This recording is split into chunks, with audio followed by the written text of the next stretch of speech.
आवाज और तीर की दुनिया के दोस्तों, इस इंतहाई मुश्किल और तकलीफ की घड़ी में जबकि इंसानियत एक मोहलिक वबा के हाथों सख्त परेशान और मौत की दहलीज पर खड़ी दिखाई दे रही है, मैं आप सबसे अपने दिल की कुछ बातें शेयर करना चाहता हूं। लेकिन सबसे पहले मौजूदा सूरत हाल पर दुनिया के बड़ों की अक्कासी करती हुई एक चंद अल्फाज पर मुश्तमिल बहुत ही मुख्तसर कहानी सुन लीजिए। पुरानी बात है, एक बहुत बड़ी रियासत का बादशाह अपने गधे पर उल्टा सवार होकर कहीं सफर के लिए निकला। किसी ने पूछा, बादशाह सलामत, आप गधे पर उल्टे क्यों सवार हैं? तो बादशाह बोला, मैं अपने गधे पर उल्टा इसलिए बैठा हूं ताकि पीछे से आने वाले खतरात का मुकाबला करने के लिए उन पर नजर रख सकूं। इस पर वो शख्स बोला, बादशाह सलामत, अगर जान की अमान पाऊं तो एक बात पूछूं? बादशाह बोला, पूछो। तो वो शख्स बोला, बादशाह सलामत, आप गधे पर उल्टे सवार होकर पीछे से आने वाले खतरात पर तो नजर रख लेंगे, उनका मुकाबला तो कर लेंगे, मगर यह बताइए, सामने से आने वाले खतरात पर नजर कौन रखेगा? सामने से आने वाले खतरात का पता कैसे चलेगा? तो बादशाह ने समंदर को कूजे में बंद कर दिया, यह कहते हुए, सामने से आने वाले खतरात पर मेरा गधा नजर रखेगा, सामने से आने वाले खतरात का मुकाबला मेरा गधा करेगा। दोस्तों, अब इस कहानी को जरा मौजूदा हालात के तनाजुर में देखिए। बेशक इसमें सोचने समझने और गौर व फिक्र करने वालों के लिए बहुत कुछ है। जहां गधे सामने से आने वाले खतरात और चैलेंजेस का मुकाबला करते हैं, वहां किसी दुश्मन को पीछे से वार करने की भला क्या जरूरत है? वो बेफिक्र हक होकर हमेशा सामने से हमलावर होगा।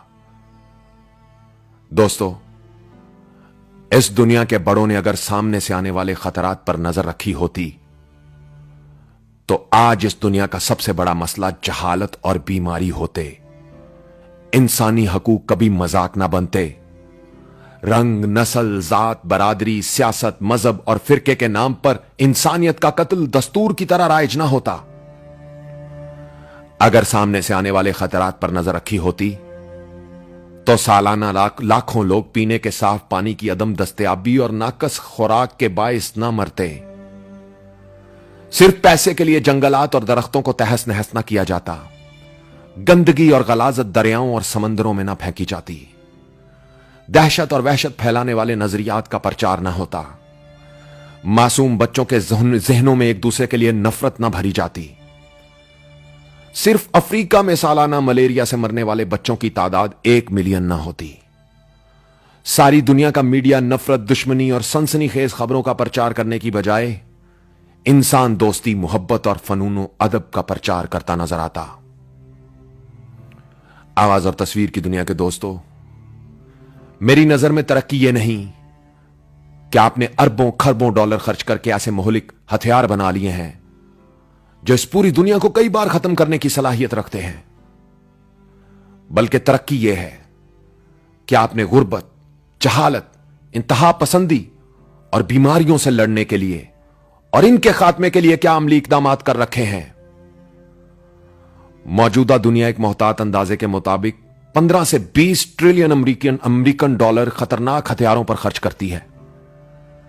क्या ही अच्छा होता अगर यह रकम गुर्बत, भूख, जहालत और बीमारियों से बचने पर खर्च होती। बढ़ते हुए असलहा के ढेर का आलम यह हो गया है कि दुनिया के हर आदमी को दर्जनों मर्तबा मारा जा सकता है। दुनिया भर में 40% खुफिया फंड्स असलहा बनाने के मंसूबों के लिए मखसूस हैं। अगर सामने से आने वाले खतरात पर नजर होती तो ये फंड्स ज़राअत, मेडिकल, सेहत और दीगर फनून पर लगाए जाते। अक़वाम मुत्तहिदा, वर्ल्ड बैंक, IMF और यूनेस्को जंगों, फौजों और सिक्योरिटी अदारों की बजाय तालीम, अदब और अमन व सलामती के मंसूबों की सरपरस्ती कर रहे होते।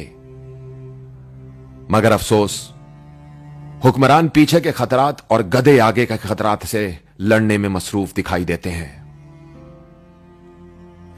अब बात करते हैं कुछ अपनी। दोस्तों, हमारा अलमिया यह है कि मुसीबत और बीमारी अगर दूसरों पर आ जाए तो अजाब, और अगर खुद पर आ जाए तो आजमाइश और इम्तहान।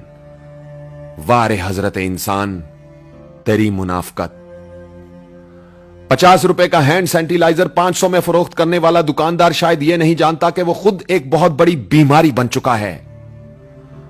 करप्शन, चोर बाजारी और लूटमार के पैसे से गंगा नहाकर खुद को पवित्र समझने वाला पारसा यह नहीं जानता कि वो खुद एक बहुत बड़ी गलाजत बन चुका है। खाने पीने की चीजों को स्टॉक करके दुगना मुनाफा कमाने वाला यह नहीं जानता कि वो खुद किसी वबा से कम नहीं है। मुश्किल की इस घड़ी में भी फिरकावारियत फैलाने और इंसानों को तकसीम करने वाला खुद किसी नासूर से कम नहीं है। वबा के फैलते ही झाड़ फूंक से लोगों का इलाज करने वालों के अपने डेरे तक वीरान हो चुके हैं, मगर कोई समझने को तैयार नहीं है। एहतियाती तदाबीर को पसे पुश डालकर बड़े बड़े इज्तिमात करने वाले बीमारी को और भी बढ़ावा दे रहे हैं, मगर कोई सोचने को तैयार नहीं है। जिन लोगों का इल्म, तहकीक और जुस्तजू से दूर का भी कोई ताल्लुक नहीं है, उन्हें टीवी पर बुलवाकर उनसे पूछा जा रहा है कि क्या किया जाए, मगर कोई सवाल करने को तैयार नहीं है। क्या खूब कहा है किसी ने, लोगों को यह समझाना कि उन्हें बेवकूफ बनाया जा रहा है दुनिया का सबसे मुश्किल काम है।